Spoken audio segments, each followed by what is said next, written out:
Hi, NicNackers. So I'm going to be going on another canning adventure today, canning some pickled asparagus. So I thought I would bring you along. I went to the local fruit stand and got a 20-pound box of asparagus, and they're absolutely gorgeous. They're great sized. The boxes normally they do set aside for the picklers, so most of them are very straight, very good shape. So what I'm going to be doing is I've started already here. I have taken a jar and kind of measured out, well, that one might be a little bit, oh, there we go, because it's down to the bottom now. Measured out my asparagus to about the first lip on the jar. And then when I fill the jars, I'll be filling them, let me show you where the 3 lines are. I'll be filling them to the 1/2-inch one. Not the first lip, but the second lip. And then, as for those of you that don't know, when you're doing jams and jellies, you go to the 3rd one for the 1/4 inch. So last year when I did pickled asparagus, I would kind of take the leftover ends and kind of snap them. That one probably all is no good. And I kept a whole bunch of the ends, and I pickled those and canned some plain for asparagus soup and whatnot.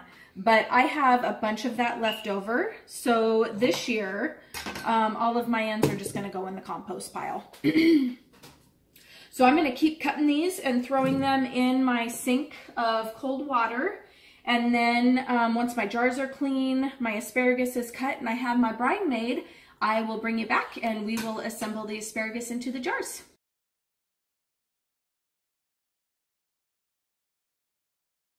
All right, so the recipe that I'm basically following is from the Best Ball Home Canning and Preserving Recipes, and it is on page 68. Now this recipe is for 6 of the 1.5-pint jars, but I have done my research and I know that you can can pickled asparagus in quarts, so I am going to be doing them in quarts. You don't have to follow my lead. They do make 6.5-quart jars. I just don't use them. I use quarts and pints. So that's what I have and I'm using. So what I'm going to be doing is I'm going to be taking the recipe and doubling it. And I will let you know, I've made a couple of modifications just based on my taste. I do not add any sugar to my pickled asparagus. And I also cut down on the salt. I just feel like they're way too salty, so I cut it down. And anyway, I think you guys, I had mentioned in a previous video that one of my big burners went out on my stove. So that I can keep my jars hot and get my water hot, I'm going to be using my crock pot.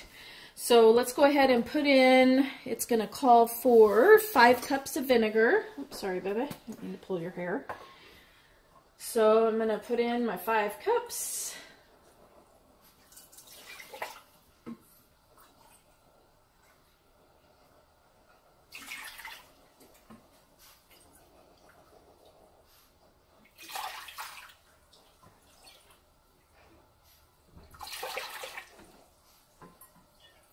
I'm going to start off with just doing one of the recipes in here just to make sure that I'm going to have enough room in here for everything. So it says to combine the first 6 ingredients. So that's the vinegar. It calls for 1 quart of water, so I have that here. It calls for the sugar. I'm not going to put that in. 1/4 cup of salt. And it calls for pickling salt. And you can pretty much use any salt that you'd like except for the iodized salt. So when I went to Costco one day, they had the pink Himalayan salt, so that's what I'm going to be using in my canning today. And let's see, 4 teaspoons of dried crushed red pepper.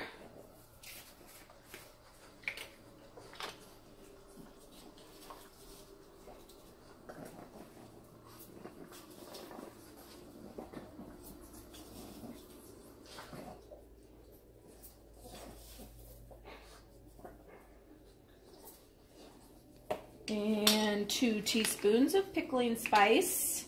And you can make your own pickling spice. I just have bulk pickling spice that I have on hand.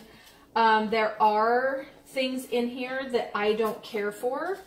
So if I see them, they're right on top, then a lot of times I will take them out. And the specific for that is cloves. Can't stand the taste of cloves.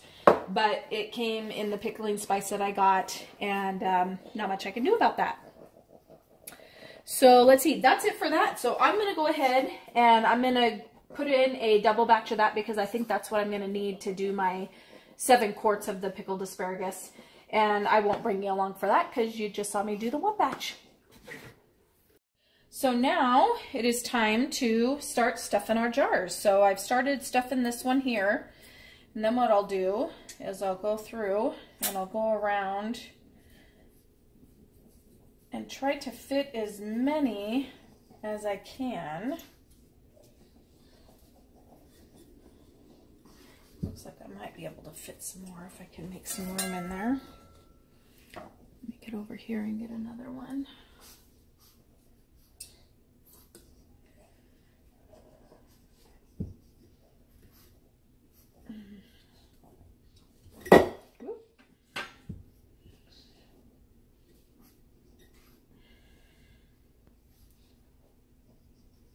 Maybe one more right there. That might be too big. We'll see. Once you get down past the bigger tops, then it usually will go in a little easier. There we go. All right, so we stuff those, and then the recipe calls for dill sprigs. I don't have any fresh dill, and dill has to be the right time of year to be able to find it in the stores. I didn't make a special trip for it, so I'm just going to be using dill seed. So I'm going to throw in a teaspoon of dill seed and a teaspoon of garlic.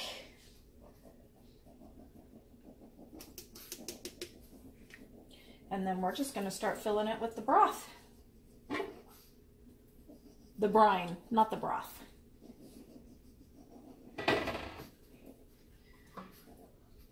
All right, so I had a couple of different recipes on my shelf from past years of pickled asparagus, and I had Becca do a taste test, and the one that she liked was the recipe that I canned last year, which just so happens to be this recipe. So I'm pretty excited about that.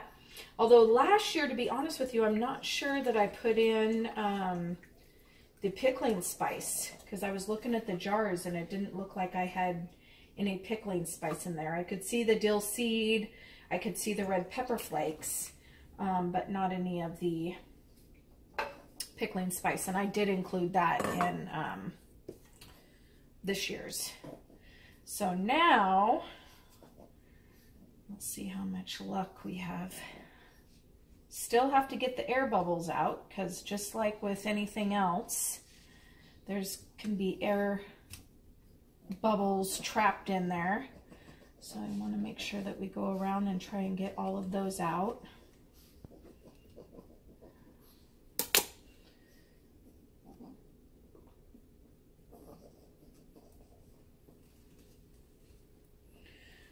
Alright, that looks to be just about at the 1/2 inch mark. And you know, even though I was cutting those at the bottom of the line, you can see that stuffing them in kind of worked them up a little bit to where the asparagus is looks to be a little bit higher in there. But that'll be okay, because once they start cooking, they'll soften and start to float and do all the things that veggies do when we pickle them. So let me get this one cleaned up. It's only pickling brine. There's not really anything that can stop that from sealing unless you have one of the dill seeds or the red pepper flakes that get in there. So you want to make sure you get those tops cleaned off.